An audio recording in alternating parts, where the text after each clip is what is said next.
하나님은 금송아지 우상 숭배로 범죄한 이스라엘 백성들을 향해 진노하셨습니다. 그래서 이 음란한 이스라엘 백성들을 진멸하시고 모세를 통해 새로운 나라를 만드시고자 하셨습니다. 그러나 모세는 그런 하나님을 향해 기도했습니다. 하나님의 명예를 염려하는 기도였죠. 하나님, 만약 이 이스라엘 백성들이 여기에서 진멸당하게 된다면 저 애굽 사람들이 뭐라고 하겠습니까? 하나님이 악한 의도를 가지고 애굽에서 이끌어내어 이스라엘 백성들을 여기에서 죽게 했다고 하나님을 모욕하지 않겠습니까? 하나님, 그런 리 없게 하여 주옵소서라고 하나님의 명예를 위한 기도를 올려드렸죠. 또 하나님의 언약을 붙들면서 기도했습니다. 하나님, 나의 조상 아브라함과 이삭과 야곱에게 하셨던 그 언약을 기억해 주옵소서. 저 가나안 땅과 후손들을, 별과 같이 많은 후손들을 우리에게 주시겠다고 약속하지 않으셨습니까? 하나님, 그 약속을 이루어 주옵소서라고 모세가 하나님께 기도했을 때 은혜와 긍휼이 풍성하신 하나님은 뜻을 돌이키시고 이스라엘을 진멸하지 않으시기로 하셨습니다. 오늘 본문은 이제 산에서 내려오는 모세를 우리는 보게 됩니다. 그리고 이스라엘 백성들과 만나게 되는 장면을 우리가 살펴보게 될 것입니다. 오늘 본문 말씀을 통해 이 본문 말씀이 담고 있는 구속사적 메시지를 오늘도 함께 살피면서 은혜를 나누고자 합니다. 우리 본문 18절 19절을 함께 읽어보도록 하겠습니다. 시작. 모세가 이르되 이는 승전가도 아니요 패하여 부르짖는 소리도 아니라 내가 듣기에는 노래하는 소리로다 하고 진에 가까이 이르러 그 송아지와 그 춤추는 것들을 보고 크게 노하여 손에서 그 판들을 산 아래로 던져 깨뜨리니라. 아멘. 모세가 산 아래에서 기다리던 여호수아와 함께 이스라엘 진을 향하여 걸어갔습니다. 점점 진에 가까이 이르자 노랫소리가 들렸던 것이죠. 그 노랫소리는 풍요와 힘을 상징하는 금송아지를 찬양하는 그런 노랫소리였습니다. 모세는 그 송아지 앞에서 춤추고 즐기는 이스라엘 백성들을 보게 되었습니다. 지난번 말씀을 나누었던 것처럼 이들의 축제는 그냥 정상적인 어떤 종교 의식이 아니라 음란한 성적 행위가 동반된 그런 모습이었던 것이죠. 이런 범죄의 현장을 눈으로 보고 귀로 들은 모세는 어떻게 됩니까? 크게 노하였다라고 성경이 기록하고 있습니다. 여러분, 거룩함과 인간의 죄가 만나게 되면 거룩한 마음을 갖고 있는 사람은 분노를 느끼게 되어 있죠. 거룩한 분노를 나타내게 되어 있습니다. 이것을 의분이라고 말합니다. 정확히 40일 전에 십계명의 말씀을 듣고 말씀대로 우리가 행하겠다고 다짐했던 이스라엘 백성들이었는데 그 말씀을 까맣게 잊어버리고 자기들 멋대로 즐기고 싶은 것들을 즐기며 살아가고 있었던 것이지요. 그래서 모세는 참을 수가 없었습니다. 그래서 거룩한 분노를 나타내고 있는 것이죠. 여러분, 화라고 하는 것은 우리가 피해야 하는 것이 맞습니다. 분노라고 하는 것은 우리가 가지지 말아야 할 마음인 것은 분명합니다.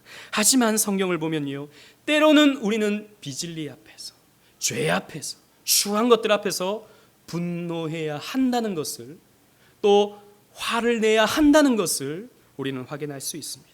예수님도 그러하셨죠. 우리가 잘 아는 대로 예수님은 거룩한 성전에서 장사하는 사람들을 보게 되었을 때 그들을 내쫓으시면서 화를 내셨습니다. 요한복음 2장 15절 16절 주보에 있는 말씀을 보십시오. 노끈으로 채찍을 만드사 양이나 소를 다 성전에서 내쫓으시고 돈 바꾸는 사람들의 손을 쏟으시고 상을 엎으시고 비둘기 파는 사람들에게 이르시되 이것을 여기서 가져가라. 내 아버지 집으로 장사하는 집을 만들지 말라라고 대노하셨습니다. 완전히 그 판을 엎으셨던, 채찍을 만드시고 그 모든 짐승들을 내쫓으셨던 화나신 예수님의 모습을 우리는 성경에서 발견할 수 있는 것이죠. 여러분, 우리는 의분, 거룩한 분노를 내야 할 때가 있는 것입니다. 이스라엘의 이런 악행을 본 모세는 십계명 돌판을 던져버렸습니다. 여러분, 이 장면을 여러분들은 어떻게 생각하십니까? 조금 지나치다 이런 생각을 하진 않으십니까? 여러분, 이 돌판이 어떤 돌판입니까? 하나님이 직접 만들어주신 돌판이거든요. 이런 본문 15절 16절을 보십시오. 모세가 돌이켜 산에서 내려오는데 두 증거판이 그의 손에 있고 한 판의 양면 이쪽 저쪽에 글자가 있으니 그 판은 하나님이 만드신 것이요 글자는 하나님이 쓰셔서 판에 새기신 것이더라. 여러분, 하나님이 직접 만들어 주시고 새겨 주신 것입니다. 그런데 모세가 그것을 던져버렸다고요. 옛날에는요, 이 성경책을 들고 다닐 때 그냥 들고 다니면 안 됐어요. 항상 가슴에 이렇게 품고 들고 다녀야 했습니다. 거룩한 성경이라고.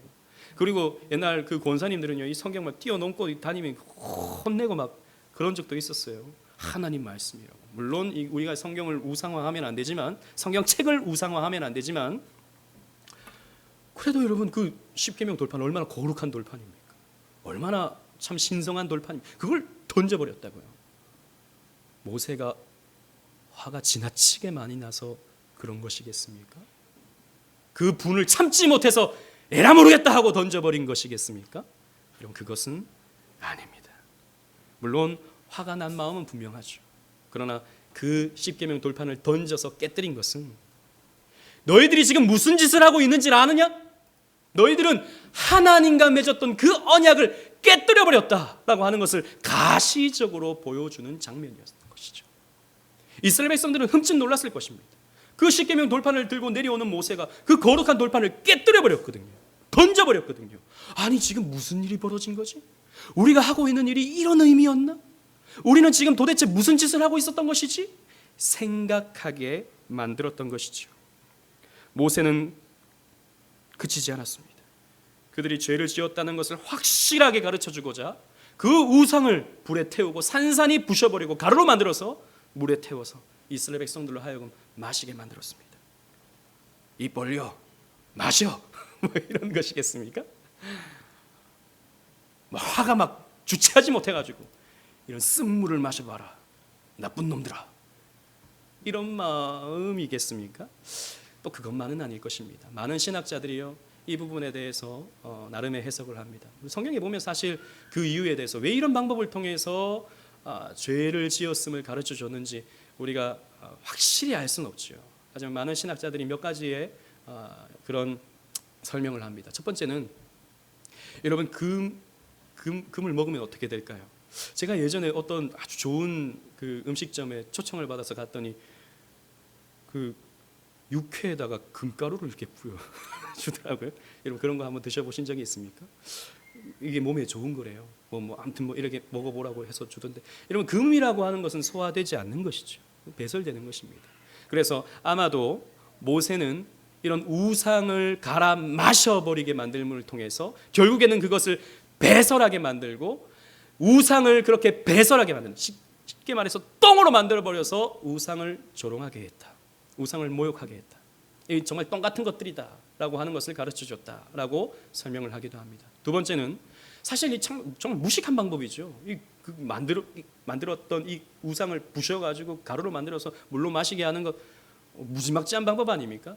이러한 극단적인 방법을 통해서 그들이 지은 죄가 얼마나 어리석은 것이었는가를 깨닫게 만들었다라고 하는 설명이 있어요. 또 세 번째는 민수기 5장에 가면 그 가늠한 여인들 있지 않습니까? 가늠하다 붙잡힌 여인들을 재판하게 될 때 티끌을 물에 넣어서 그 물을 마시게 했어요. 그래서 이게 문제가 발생하면 이 사람은 죄를 지었다, 문제가 발생하지 않으면 이 사람은 죄가 없는 사람이다. 그 시대는 그러한 방법을 통해서 사람을 시험을 했거든요. 마찬가지로 이렇게 일의 주동자들을 색출해내기 위해서 시험의 방법으로 이런 방법을 사용했다라고 하는 설명이 있습니다. 그러나 제가 봤던 어떤 인상적인 설명은 이런 것이 있어요. 여러분, 네덜란드 신학자 중에 마틴 디한이라는 사람이 있습니다. 이 사람은 의사이기도 하거든요. 그래서 이 사람은 호기심이 생겨서 금을 직접 이렇게 갈아봤대요. 갈아서 물에 이렇게 타봤답니다. 물에 탔더니 여러분 어떻게 됐을까요? 물이 빨갛게 되더라는 것이죠. 빨갛게 금빛 물이 될 것 같은데 곱게 갈아서 물에 넣었더니 빨갛게 되더라는 것입니다.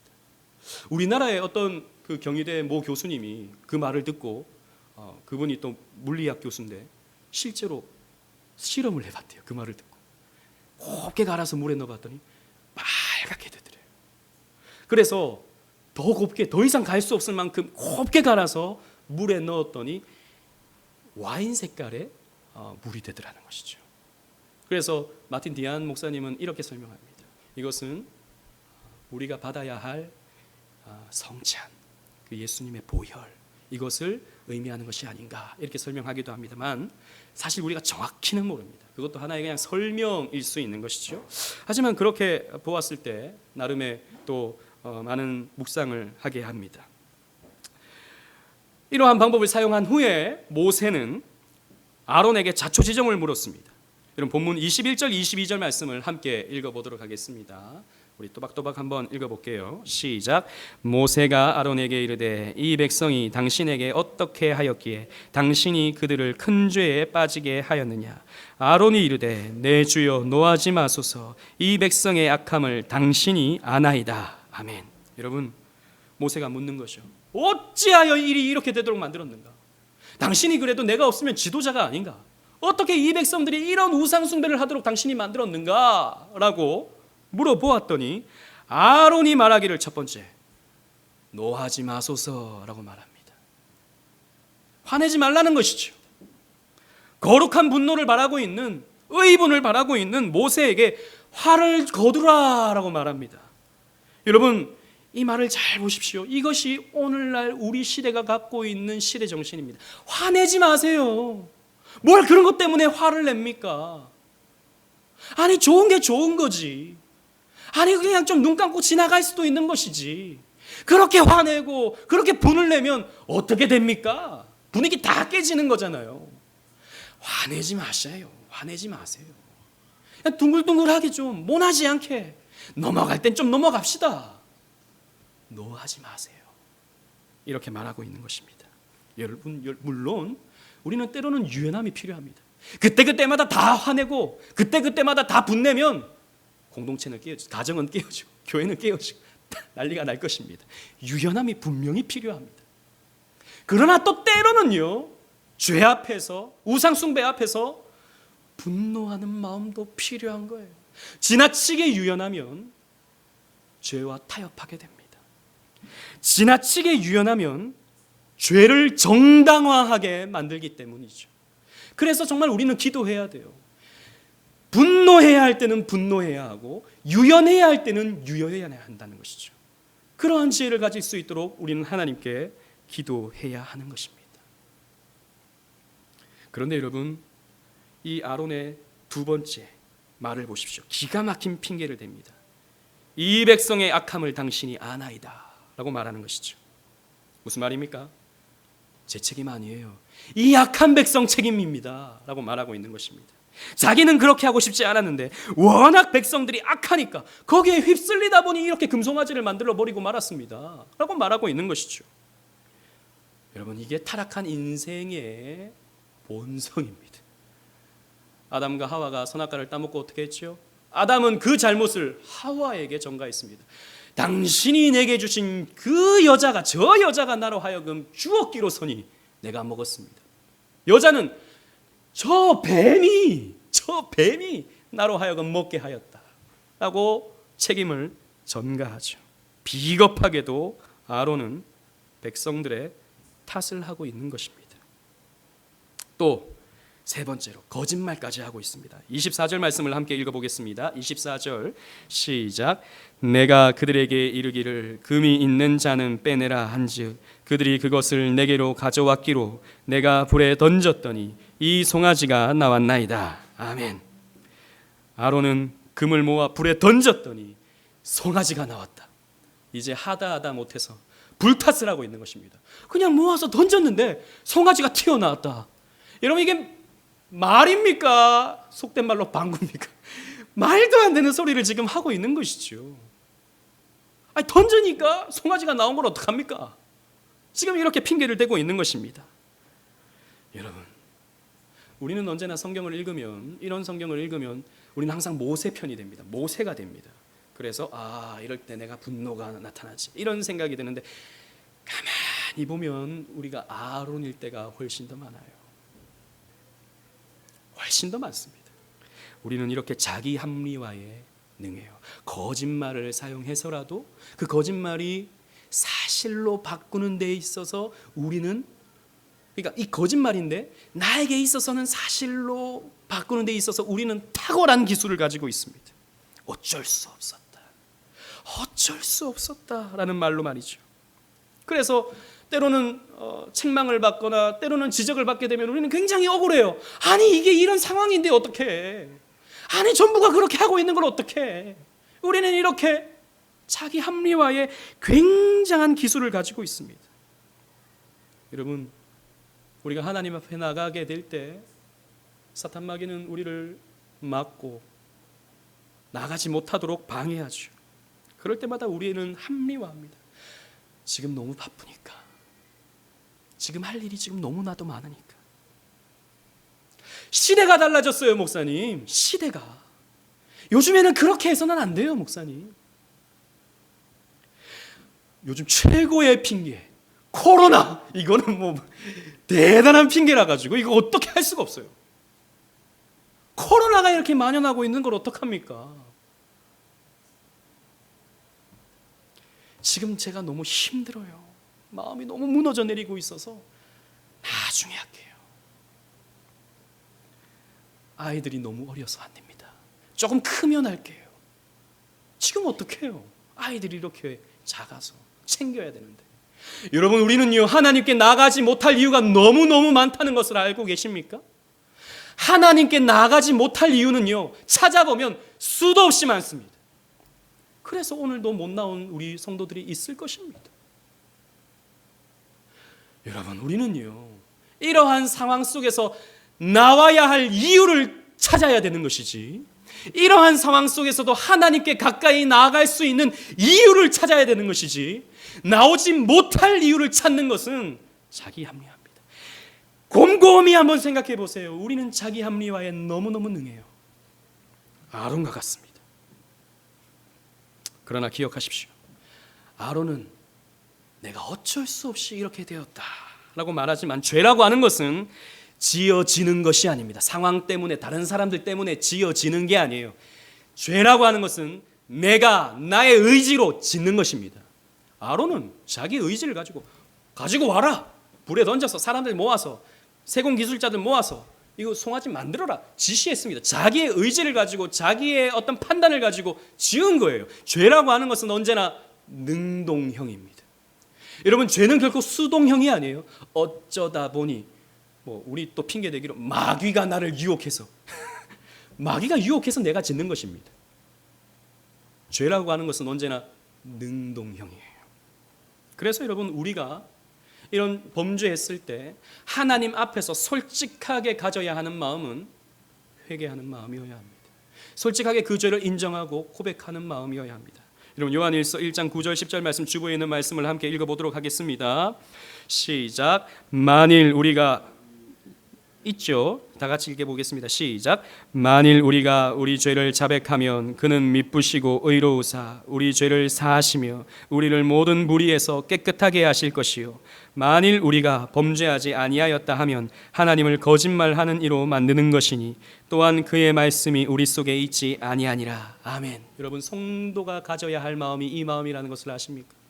성도는 밖에 나가서 내가 하나님의 능력으로 승리했다. 교회에 나와서 하나님 한 주간 승리하게 하신 것을 감사합니다. 물론 이럴 수 있어요. 하지만 이러한 마음을 갖기보다도 성도의 마음은 하나님, 제가 한 주간 동안 범죄했습니다 라고 하는 마음입니다. 왜? 우리는 늘 실패하거든. 우리는 늘 넘어지거든. 하나님, 저는 여전히 세상의 힘과 세상의 풍요를 너무나도 사랑했습니다. 하나님, 저로서는 도저히 소망이 없으니 하나님께서 내 삶을 책임져 주시고 하나님께서 내 삶을 인도해 주셔서 하나님께서 내 삶을 붙들어 주시옵소서 라고 기도하고 겸손한 마음으로 머리 숙여 예배하는 것이 여러분 성도의 마음이라는 것을 아십니까? 우리는 한평생 이 마음을 가지고 주님을 섬겨가는 거예요. 그래서 내가 죄가 없다라고 말하면 거짓말하는 것입니다. 상황 핑계대면 거짓말하는 것입니다.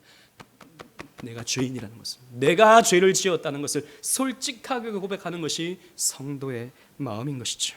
이것이 언약 백성의 자세입니다. 여러분, 거룩한 사람이 죄와 만나게 되면 의분을 갖어요. 거룩하신 하나님이 죄와 접촉하게 되면, 죄와 만나게 되면 거기에는 스파크가 일어납니다. 그 스파크가 무엇이죠? 심판입니다. 25, 26절 말씀을 함께 읽어보도록 하겠습니다. 시작. 모세가 본즉 백성이 방자하니 이는 아론이 그들을 방자하게 하여 원수에게 조롱거리가 되게 하였음이라. 이에 모세가 진문에 서서 이르되 누구든지 여호와의 편에 있는 자는 내게로 나오라 하매 레위 자손이 다 모여 그에게로 가는지라. 아멘. 방자해 보였다라는 것이죠. 이스라엘 백성들이 여기에서 이 방자하다라는 말은 히브리어 파루아라는 말인데, 이 말은 풀다, 해방하다, 고삐를 풀다, 벌거벗다라고 하는 의미를 갖고 있어요. 그래서 킹 제임스 버전을 보면 were naked라고 되어 있습니다. 나체로 있다 이런 표현을 하고 있어요. 그들은 완전히 벌거벗었다라고 이렇게 표현하고 있습니다. 그들의 문란함이 이루 말할 수 없었던 것이죠. 그들의 범죄함에 있어서 문란함이 이루 말할 수 없었던 것입니다. 그래서 그들은 원수들에게 조롱거리가 될 수밖에 없었습니다. 여러분, 언약 백성이 하나님 말씀대로 살지 않으면 언제나 세상에 조롱거리가 된다는 것을 명심하십시오. 하나님의 언약 백성이 하나님의 뜻대로 살지 아니하고 세상 사람들과 비슷하게 살게 되면 언제나 조롱거리가 됩니다. 옛날에 우리 신앙의 선배들은 예수쟁이라는 평가를 받았어요. 에이, 저 예수쟁이, 말끝마다 예수, 아유 지겨워 죽겠네, 이런 평가를 받았거든요. 그런데 오늘날은 여러분 비참하게도 우리는 우리 인터넷에서 교회를 향해서 어떻게 표현하는지 여러분 잘 아시죠? 우리가 그렇게 살지 못하면 조롱거리가 됩니다. 비참한 말로 우리는 조롱거리가 됩니다. 모세는 누구든지 여호와의 편에 있는 자는 내게로 와라, 저 방자한 자들, 하나님의 명령이 있습니다. 그래서 여호와의 편에 서는 자들은 내게로 와라 라고 말씀하십니다. 그러자 레위 지파 사람들이 모세에게로 나왔습니다. 지금까지 조금 전까지만 하더라도 우상 숭배했던 사람들이에요. 그러나 십계명 돌판이 깨어지는 것을 보면서 그 금송아지를 갈아 만든 그 물을 마시면서 야, 우리가 하나님께 범죄했구나, 우리가 하나님 앞에 우상 숭배했구나 라고 하는 것을 깨달았던 사람이었던 것 같아요. 그래서 레위 지파 사람들이 여호와 앞으로 나오게 되었습니다. 부끄러움과 민망함을 무릅쓰고 모세 곁으로 나아가게 됩니다. 그때 모세는 하나님의 말씀을 전합니다. 27절 28절 말씀을 제가 읽어보겠습니다. 모세가 그들에게 이르되 이스라엘의 하나님 여호와께서 이렇게 말씀하시기를 너희는 각각 허리에 칼을 차고 진 이문에서 저문까지 왕래하며 각 사람이 그 형제를, 각 사람이 그 자기 친구를, 각 사람이 자기 이웃을 죽이라 하셨느니라. 레위 자손이 모세의 말대로 행하며 이날의 백성 중에 3,000명 가량이 죽임을 당하니라 그랬습니다. 여러분, 레위 사람들은요, 여호와 편에 설자 나와라라고 해서 나갔습니다. 회개하는 마음으로 나갔어요. 그랬더니 허리에 칼을 차고 내 이웃을, 내 가족을, 내 친구를 죽이라 말씀하셨습니다. 깜짝 놀랐을 것입니다. 상상하지 못할 일이 지금 벌어지고 있는 거예요. 여러분, 레위 사람들의 마음을 여러분 상상해 보십시오. 그들은 어떤 마음을 가졌을까요? 그래, 뭐 죄를 지었으니 응당 대가를 치러야지, 그런 마음으로 죽였을까요? 여러분, 사람을 죽인다는 게 쉬운 것일까요? 짐승을 죽이는 것도 쉽지 않은데 사람을 죽인다는 것이 쉬웠을까요? 아니죠. 굉장히 무서운 일입니다. 게다가 내 이웃입니다. 내 친구예요. 그런 사람들을 죽여야 되는 겁니다. 무시무시한 일인 거죠. 감당할 수 없는 일입니다. 레위 사람들은 두려움 속에서 이 일을 행했을 것입니다. 야, 우리가 지은 죄가 이렇게 비참한 결과를 낳게 되는 거구나. 우리가 지었던 그 우상 숭배가 이렇게 무시무시한 결과를 낳게 되는 것이구나. 하나님의 명령이기 때문에 행하긴 행하는데 너무나도 무서운 마음으로 그 일을 행했을 것입니다. 여러분, 3,000명입니다. 3,000명. 그날의 울음소리가 그 이스라엘 장안에서 얼마나 울려 퍼졌겠습니까? 괴성이 얼마나 울려 퍼졌겠습니까? 무서운 일이 벌어진 것입니다. 어떤 사람들은 이렇게 말할 것입니다. 그래도 하나님 너무하신 것 아닐까? 우상 숭배 한 번 했다고 3,000명이나 죽이셔? 하나님은 사랑의 하나님이 아니라 살육하는 공포의 하나님이구나. 이렇게 생각할지도 모르겠습니다. 여러분 곰곰이 생각해 보세요. 곰곰이 생각해 보세요. 하나님이 이 3,000명을 죽이신 것입니까?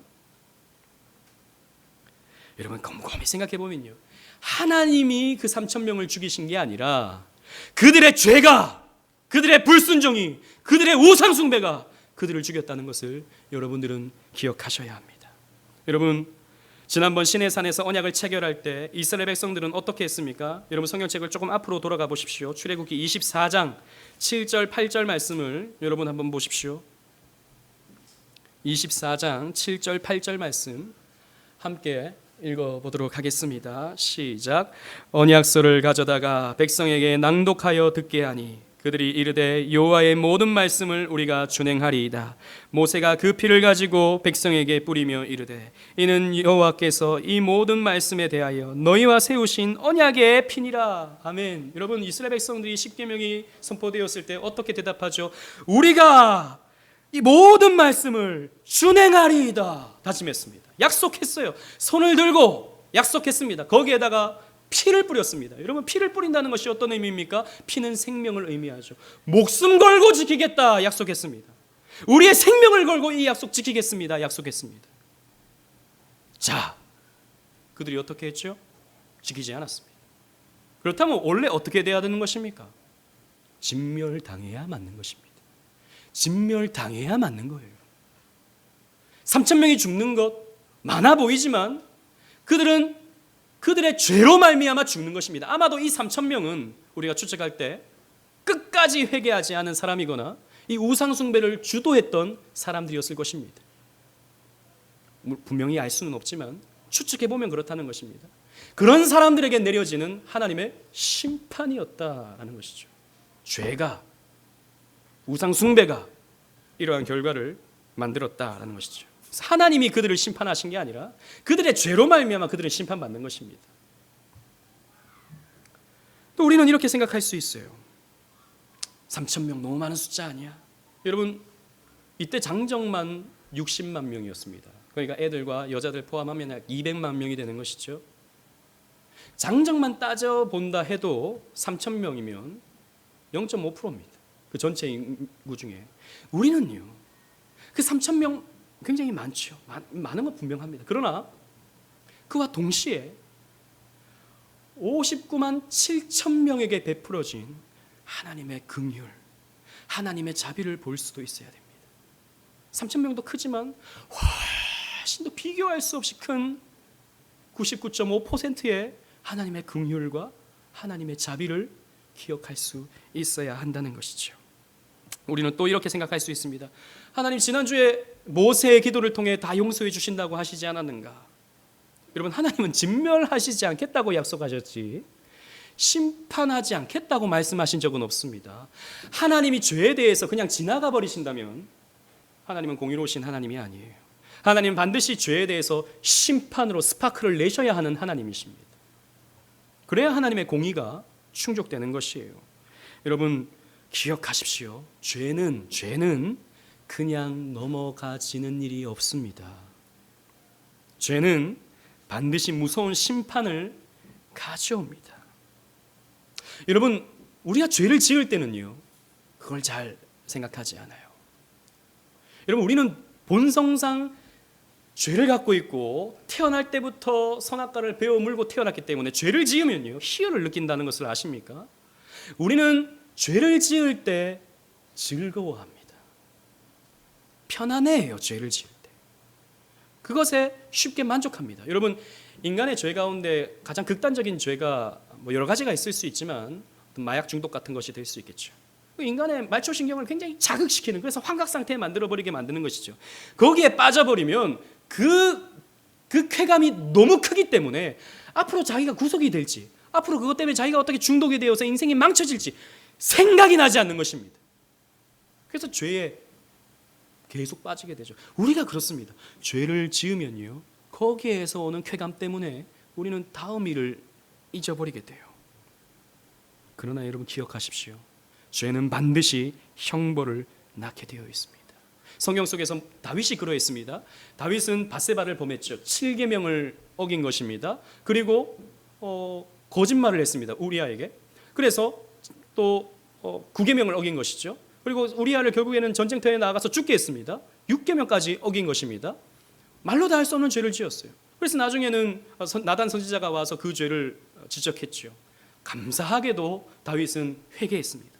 얼마나 회개했든지 눈물로 침상을 띄울 정도로 회개했습니다. 철저하게 회개했습니다. 용서받았습니다. 나중에 끝이 났나요? 아니죠. 죄를 지은 것에 대한 결과를 하나님께서 물으십니다. 결과를 하나님께서 주십니다. 솔로몬이 아니죠. 다윗과 밧세바 사이에서 태어난 그 아이가 죽는 것입니다.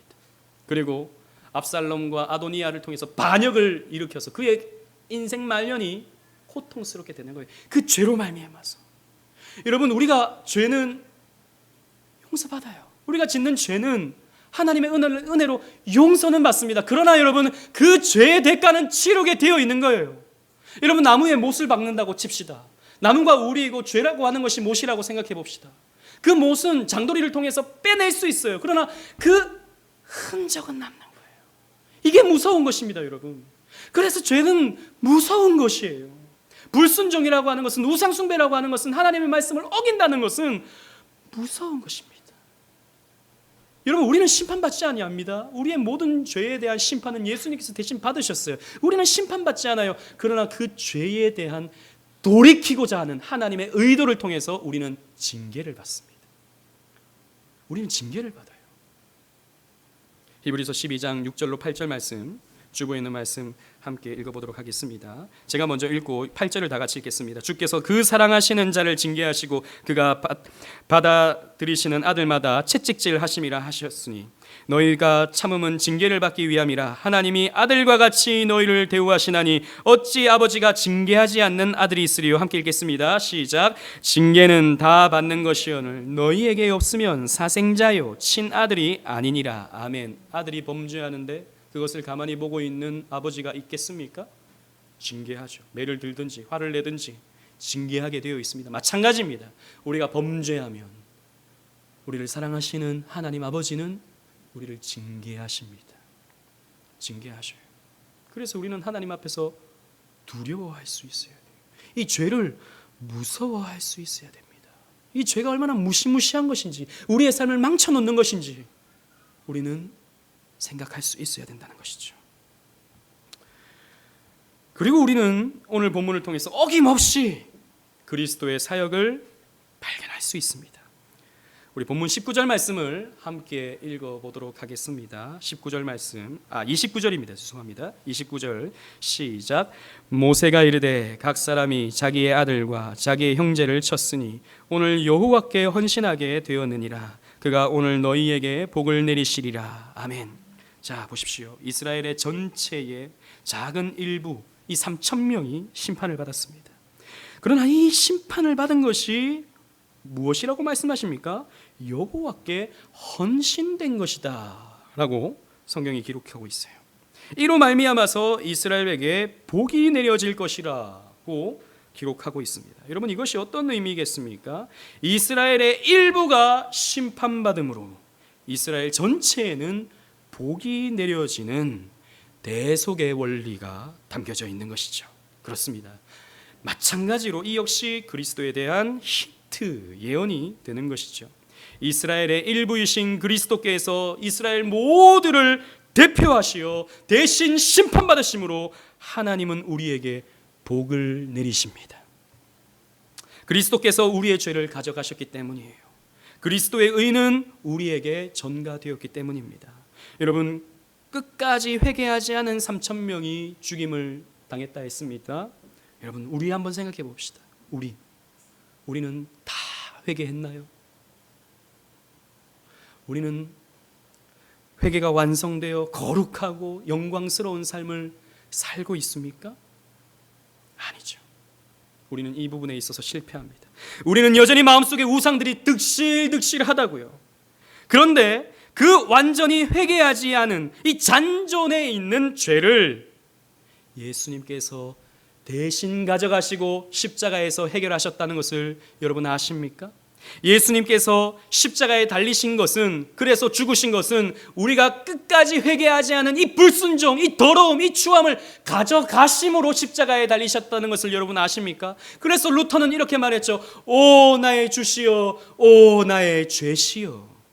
예수님을 향해, 십자가에 달리신 예수님을 향해서 주라고 하면서 동시에 나의 죄라고 했습니다. 여러분, 경망스럽게 어떻게 예수님을 향해서 나의 죄라고 말할 수 있습니까?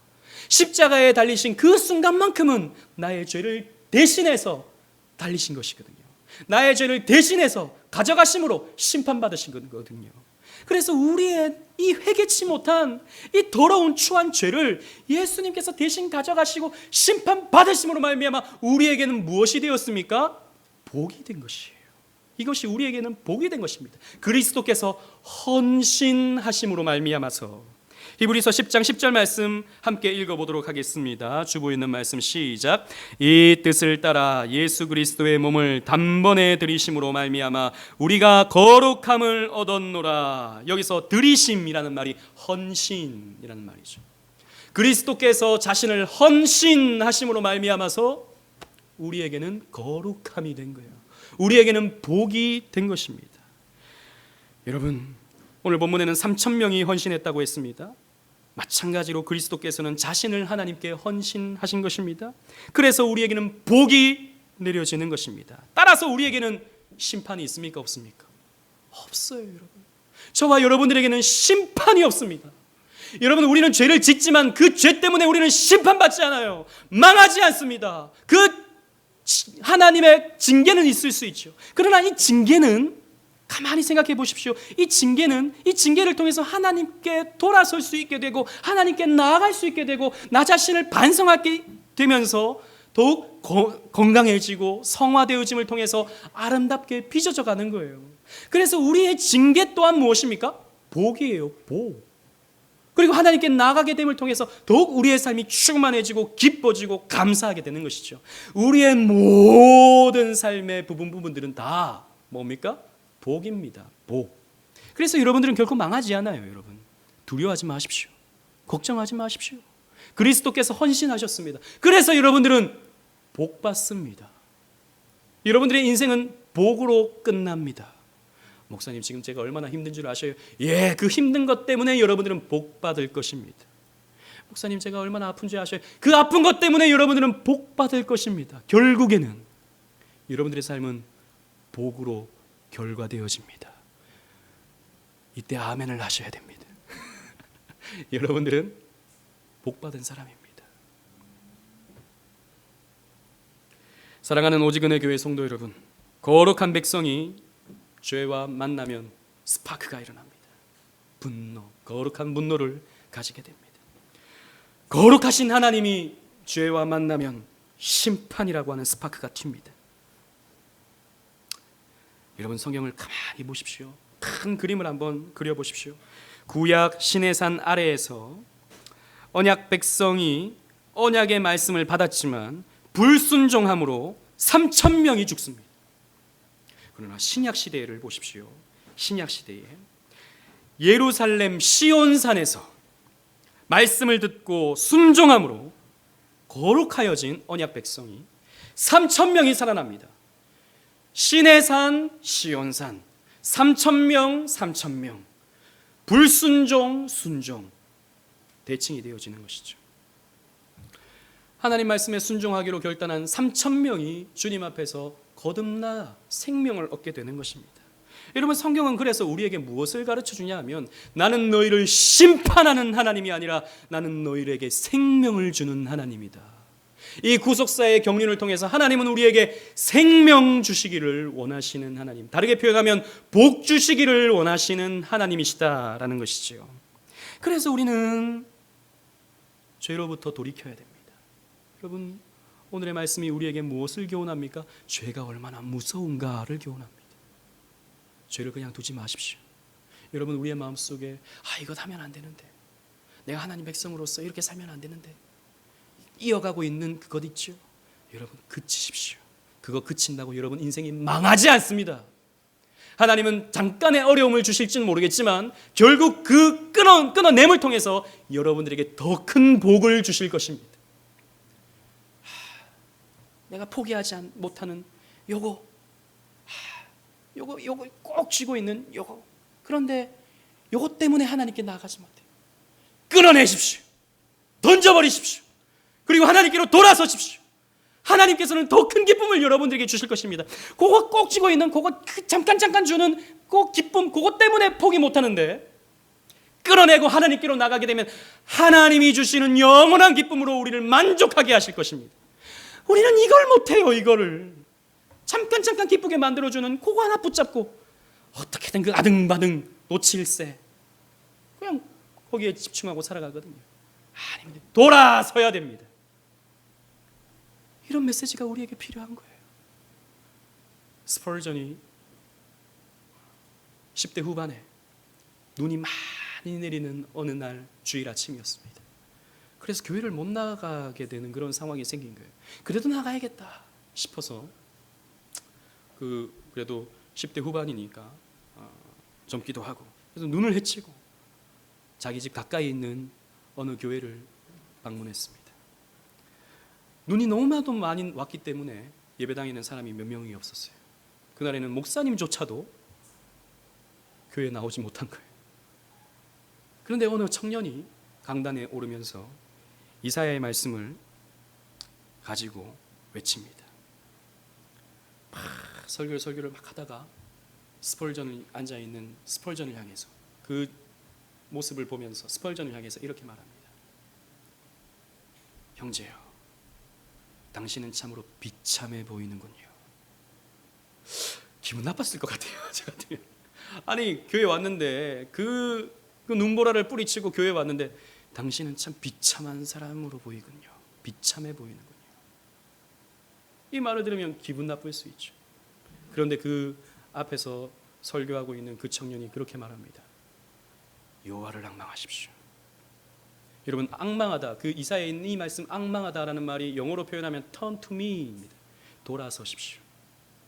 비참해서 돌아서십시오. 그 죄에서 돌아서십시오. 그 죄에서 돌아서십시오 라고 외치는 그 말 한마디가 스펄전의 가슴 속에 담겨져 버렸습니다. 그래서 스펄전은 자신이 이때까지는 굉장히 신앙이 좋은 사람인 것처럼 여겼었고 꽤 괜찮은 사람, 눈보라를 헤치면서까지 교회에 나올 수 있는 믿음의 사람으로 여겼었는데 곰곰이 자기를 보니까 죄로 인해서 비참해진 사람이었다라는 것을 발견하게 되었습니다. 그리고는 그의 인생이 변화되게 되었어요. 그래서 우리가 잘 아는 대로 20세기 가장 위대한 복음 전도자로서 쓰임을 받게 되었죠. 여러분, 그것입니다. 돌아서는 것입니다. 이사야 44장 22절 말씀 제가 읽어보겠습니다.